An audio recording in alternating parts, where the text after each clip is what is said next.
a deep breath and remember who you are. Yeah, they're gonna mess with you, baby, you're a star. Stepping in the spotlight, you know that it feels like time to put up a fight, honey. Got nothing left to lose, so let's start right now. Everybody want a piece of you.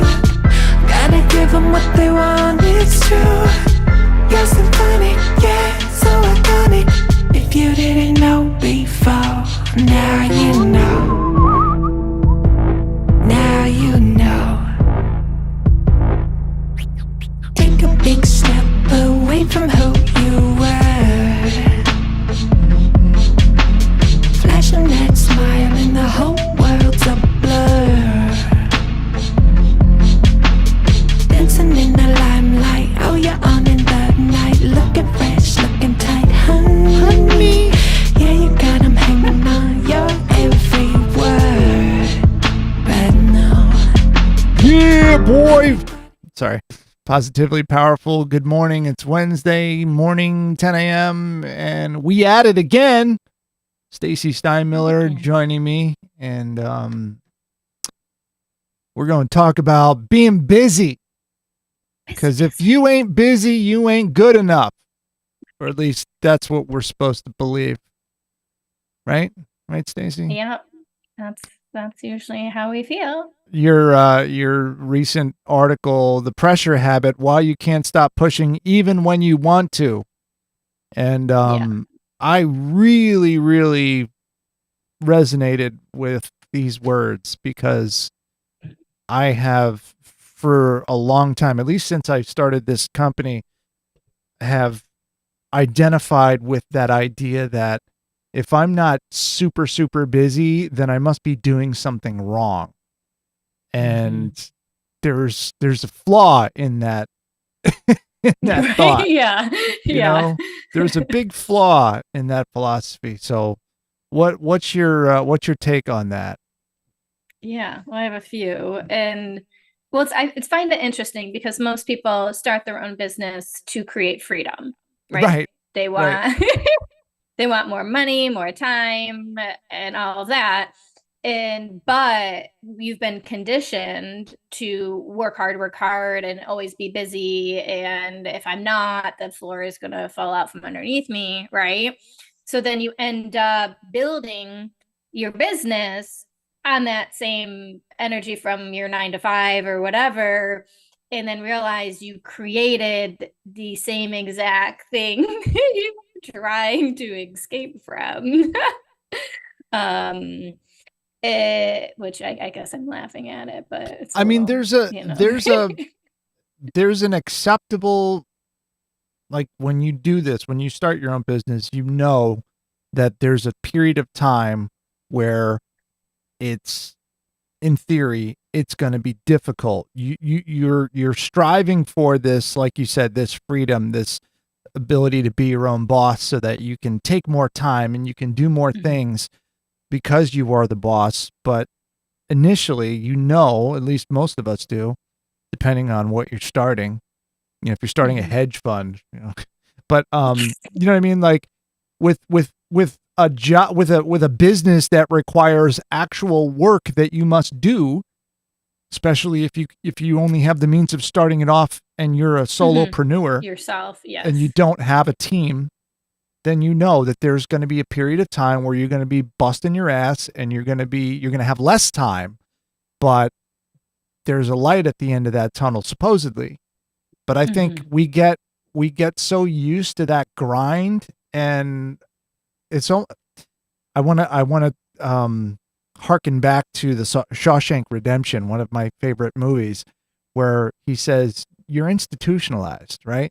You hate the prison, and then you begin to depend on it because it's part of your identity. So that's what happens when you're a business owner. You start to identify with this frenetic busyness, like constant going, and your hair's on fire all the time, and it's just manic, it's crazy, and that almost drives you. That's like normal. That becomes becomes normal. And when you're not like that, you're like, oh crap, what's going on here? You know, or the optics of that. If you have too much time on your hands, you may think that others perceive you as not as successful because you're not going crazy. I struggled with that back when I started my therapy practice, when people would be like, oh, how many clients a week do you see? And I would say 20. And they're like, oh, so you work part-time, was the response. Right. And I was just like, oh, okay, that's what you think it requires to run a business, is absolutely zero time or zero energy or zero anything.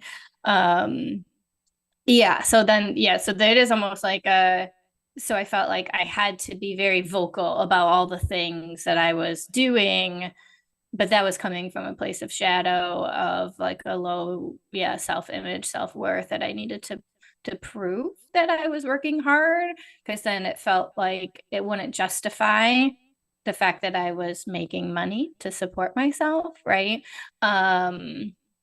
Because of that perception. And it's like, well, no, that's not how it is. So so it can come, this can go in so many different directions, but so we often might try to overcompensate for how other people perceive us. We'll overcompensate because we're afraid we'll lose everything, right, if we don't.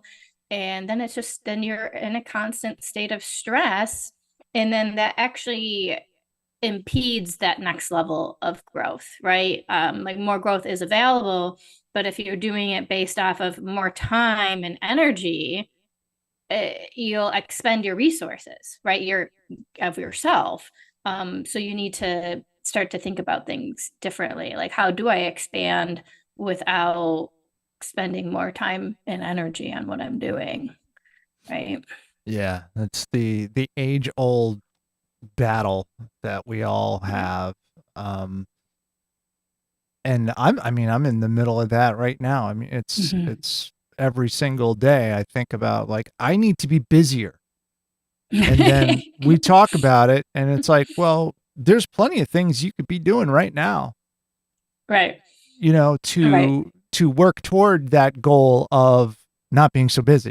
And it's kind of this weird cycle to be in. It's like, I don't know what to do about it. Yeah, it's a trap. It's a total trap. But it'd be great if as a society we could start breaking that stigma. And so that's the thing is too, is like, okay, well, if I really want this, if I truly want freedom, then I need to take responsibility and build it myself, which means learning to not care what other people think. It's learning to not feel like you need to be understood. It's learning to delegate and not do everything yourself, right? Like, there is a way to scale and do less, and that is to hire other people. It's to learn how to do that, but then we have to learn how to give up our sense of control over things, which means we have to learn how to trust, which means we have to learn how to lead, which means we have to learn how to connect. And that's the hard stuff, right? Like, we think the hard stuff is grind, which I don't think that's the case. The hard stuff is actually learning how to let go, learning how to be vulnerable, right? Like, and that's the stuff. That's the real stuff to work on. Man, and one of the problems that I have in that letting go part is when you start to add people to your team, letting go of the things that you normally took care of.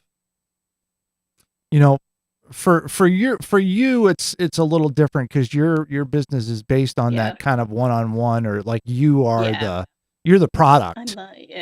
Which is not a good scalable model, but yes, I'm very aware of. Yeah, but I will say that the better that product is, the more valuable it is. And when people start to realize how good that product is, I mean, what you do is very helpful and effective. I'm proof positive. But for me, we were doing podcasts and doing video production and different kinds of creative endeavors. I have a style, I have a way that I approach things, I have a way of getting things done. And to hand that off to someone with implicit trust and just be like, you do it, whatever you do is going to be fine, and then and you could see why so many people in my field become micromanagers and become the person that everybody hates to work for, because they're up your ass all the time saying, "Would you do this? Did you do this?" That. I've worked with numerous micromanagers in my tenure in this production business, and it really, it was great. In retrospect, it was a great learning experience because I learned how not to manage.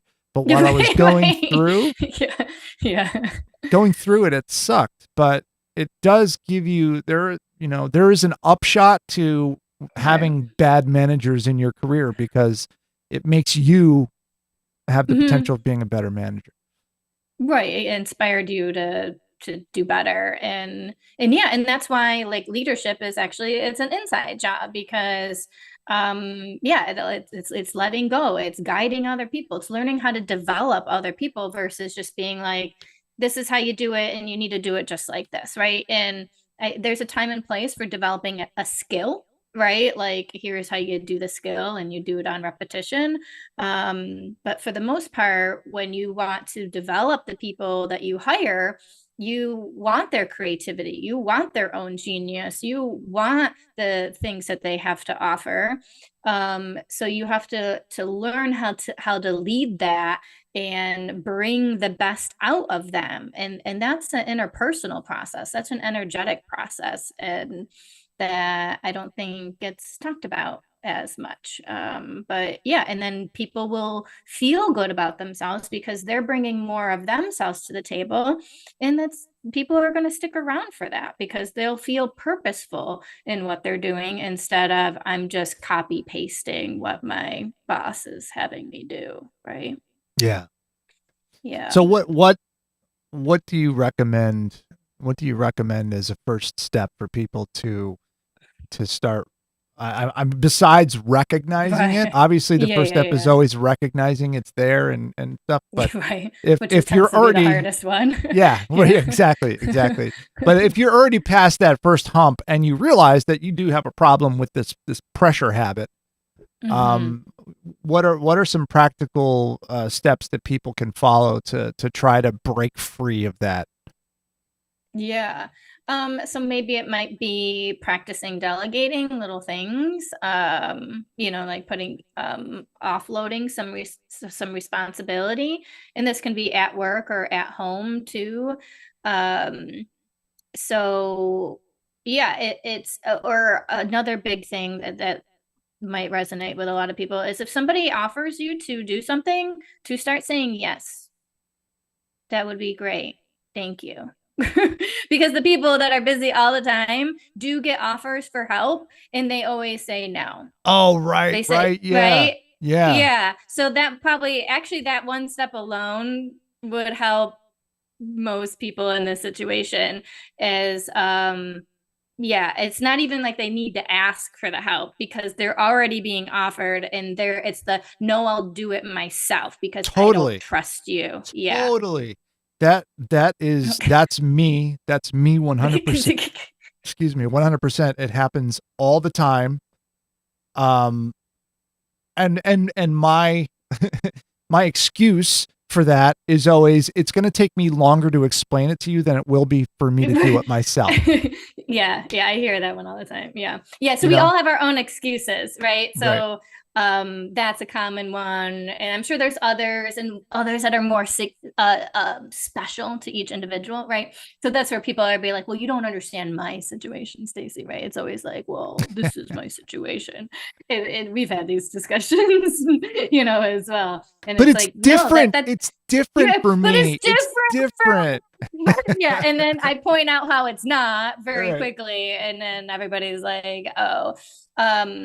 So just recognizing, like, if you have an excuse, start to play with the idea that even if you don't know the solution, um recognize that it's actually a lie, it's actually not true, it's actually your ego, it's actually a limitation, it's conditioning, and so forth, and there is a solution, but you're just too far up your own butt to right, to even allow for a solution to happen. And that's when you really realize, like, I'm in my own way here, right? Like, I need to do something about this, Oh because man. you are up your own butt, you know. Oh man. Oh man. Um one Hmm. thing that I've been trying to do is I've just like you said, I've been trying to say yes to more people when they offer the help, and just getting over myself in that whole argument that, you know, Yeah. and trying not to micromanage it. I will admit that I there's a fine line between training and micromanaging, you Yeah. know? It's like, am I training or am I just sitting there hovering to make sure they do it my Okay. way? Right. Yeah. Yeah, it's an art, right? And that's where, if we learn to not be busy all the time, if we learn to stop hurrying, we can actually create an environment for learning. And and I think that's the big shift, because when there is learning, there are going to be mistakes, you know? So you do want to create enough time for there to be back and forth. So instead of somebody presenting you with something and saying, "Hey, does this look good?" and you just correcting it and saying what to correct, you actually sit down and have a conversation. Well, what do you think? What do you like about it? What don't you like about it? What do you think could be better? Right? And you actually start to spark the other person's own learning process and their own creativity. And yeah, it does take more time. It's more of an investment, but now you've really invested in the person you're developing, and to the point that not that they will be able to create something really great that might be better than what you were having them do, or something like that. But yeah, it's like parenting. I come back to, when it comes to like leadership management, I bring it back to parenting all the time, because it's the same energy, right? Totally. So Totally. yeah. Um so well, I mean, just like all of the things that we talk about on this podcast, on this live stream, it starts with recognizing that in yourself, recognizing that Mhm. that's something that you want to take care of, and then taking small, one at a time steps to try to make your life a little bit easier, because you Yeah. can't, like me, I a lot of times I try to tackle it all at once. I'm like, here's a list of things that I need to fix, and then it's just dive in and try to do it all, Right. and it doesn't work that way. Everybody knows that it doesn't work that way, but we never want to admit it because we think we're special and we can do it, even though Right. Yeah. nobody else can. But I can fix all I these can things. handle it. I can Yeah, do it because I'm special. Yeah. So then you recognize, when you're having those thought processes, like, okay, that's all ego, right? And then it's really reflecting of, what kind of life do I want to live? Why did I start this business to begin with? Why am I doing this? Like, what is this all about again? And, kind of coming back to, I think, some of those things that are deeper.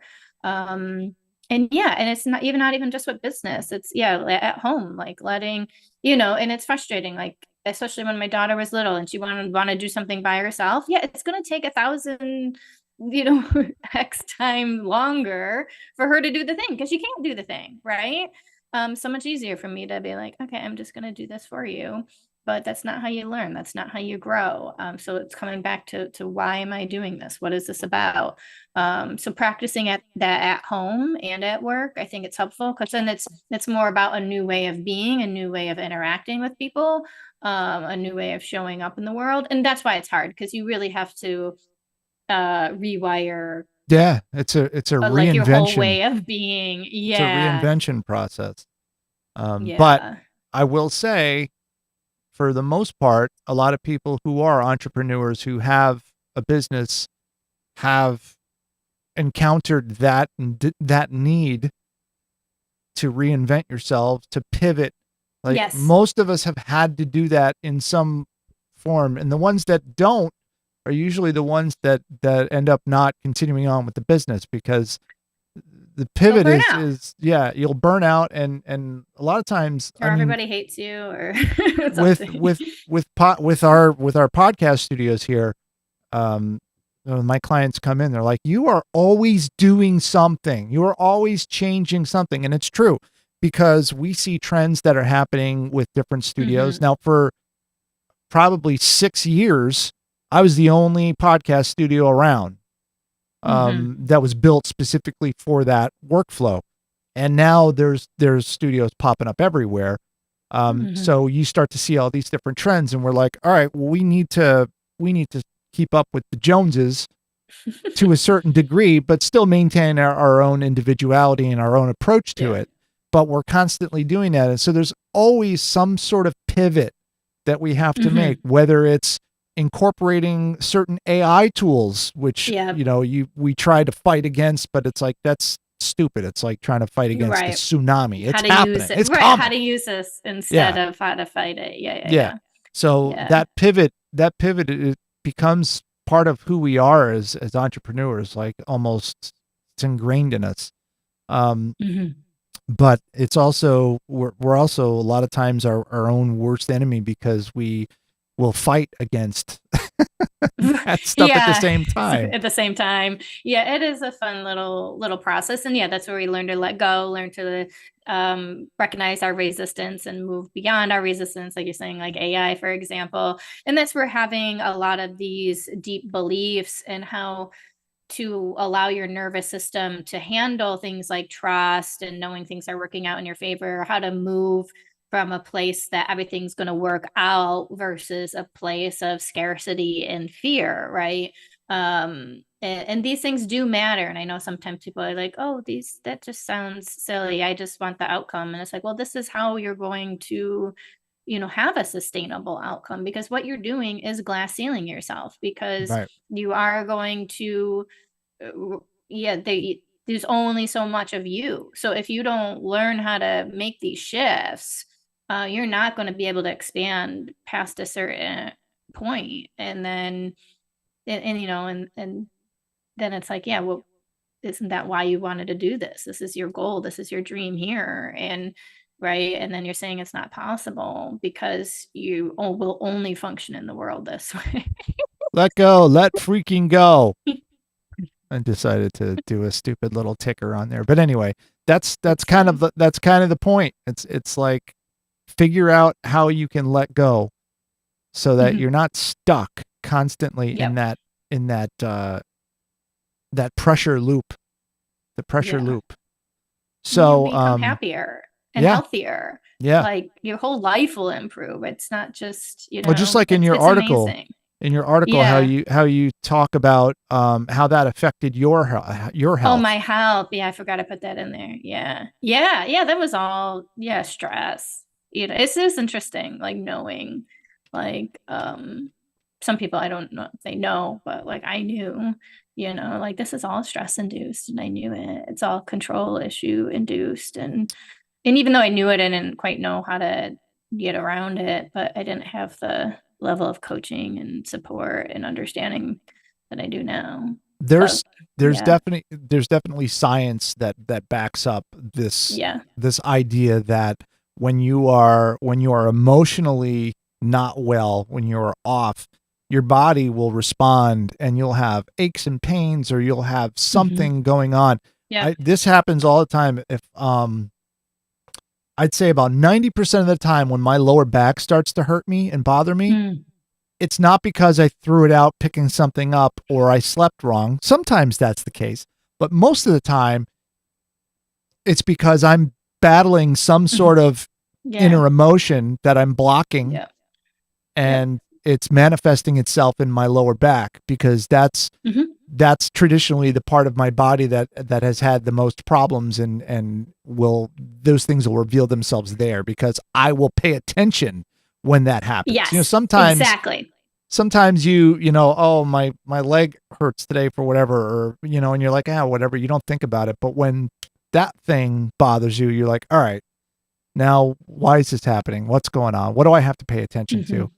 And yeah, that's good insight. And that's what I tell people. And people are like, well, why does it always happen like this? Or what's that? You're right. And they think it's something special about their problem. And it's like, no, because that is how your system knows to get your attention. So it will do the thing that you hate the most because that's what will get your attention. And it's individual to you. And that might be the worst thing for that other person that looks different, but that's their worst thing, right? Yeah. So it's like your body's always going to do whatever it needs to do. And that's why I incorporate so much more of like, body stuff and wisdom. Like, what do you notice in your body? Where are you holding tension? Where is this and that? Because the more aware you are, not it's like you have a collaborative force to help you move forward and work through whatever is going on. It's a mind body holistic way. Yeah. And that's I mean, there's science that backs all that up for sure. Yeah. So switching gears, now that we're the pressure, what's going on with you lately that like with your business or something that you're trying to do? What's going on? Yeah, what like something fun or something new or. Well, I mean the Substack's still pretty new. So I so I decided, I guess these are specifics. I don't know if they matter. To get rid of my Mighty community, or I'm phasing that out. And so that has been in the past a mix of like free or low, really low cost support resources, and so forth. And I'm basically moving all that to Substack. So on Substack, for a free subscription, you're going to at least get a weekly article, like the past 3 I've been putting out. But then now there's an option if you upgrade to like, I think it's like $8 a month or something, then you'll get a meditation and you'll get journal prompts. So you just get more resources to kind of do more of this work on your own. And then from there, when people are like, oh, I like this, I'd like more of it, then I have my other programs that they can hop into. Yeah. That's awesome. Options. Yeah. And then I always like options. Options. Yeah. Well, I mean, that's what we're doing here with with different studios. Yep. Yeah. We had the in the main Ember studio here, we've only had ever pretty much one setup, the split table design with the cameras in the middle, and we still can do that. We can still pull the table out. We have it. It's kind of interesting because we took the table down and then we lean it up against the wall, and now there's a curtain. See the curtain behind me? Now there's a curtain, and the old table is still there, so we can pull that out and bust out with the table. Or we have these different chairs and stuff. Maybe next time I'll throw some pictures together so I can. Or can you do it from the chair next, or would that be too hard? You know what? I almost did that today. Yeah. I almost did it from the studio, but I was like, I gotta change some things around, and because I'm controlling it from control. But well, you can surprise us one week with no, I can do that. It's been on my mind for a while. I'm like, I want to start doing this from a different area, but maybe I'll start doing it. So like each time I pop on, I'm gonna do. Well, then we have to like guess, where is Scott? What is he doing? What are the where's new? Waldo? And then you can like show off your new little features every week. That might be a fun little game. and also for anyone that may be watching, and if you have a business and you're looking for content creation services or podcasting or any of that kind of stuff, we have some openings for next year for weekly members.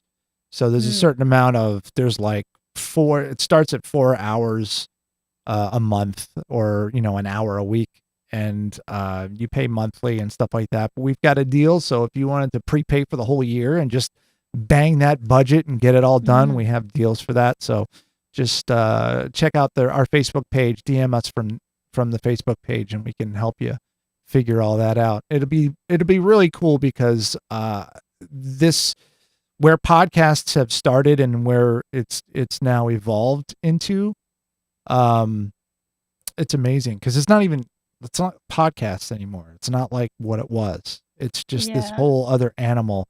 Video is really big in podcasting, and so getting on YouTube and short form video, important. Like the TikToks and all that kind of stuff. And we're having a lot of fun helping people, venture into that world. So, rockvox.com. Nice. Stacey can be found at radicallifecoach.com. And, don't be afraid. Here, our buddy Matt. I'm watching. I mind my own business. Thank you, Matt, for your support. We appreciate you jumping on the live stream pretty much every week. And I know that we get more views after the fact than when we're live. Yeah. But we're gonna see if we can, in 2026, we're gonna see if we can amp this up a little bit. Maybe we can come up with some plans. Yeah, we'll have some session. Yeah, and I have some ideas for the production value that might be pretty interesting. So we'll mess with that. But until the next time, I can never find there it is. Until next time, I have this whole list of the songs, and I could never see it in the list. Hiding. It's just hiding. It's right there. It's always in the same place, but for some reason, when I glance down, I never see it. Anyway, me problems. We'll catch you next time on the Positively Powerful. I almost forgot. Everybody want a piece of you. Gotta give them what they want, it's true. You're symphonic, yeah, so iconic. If you didn't know before, now you know.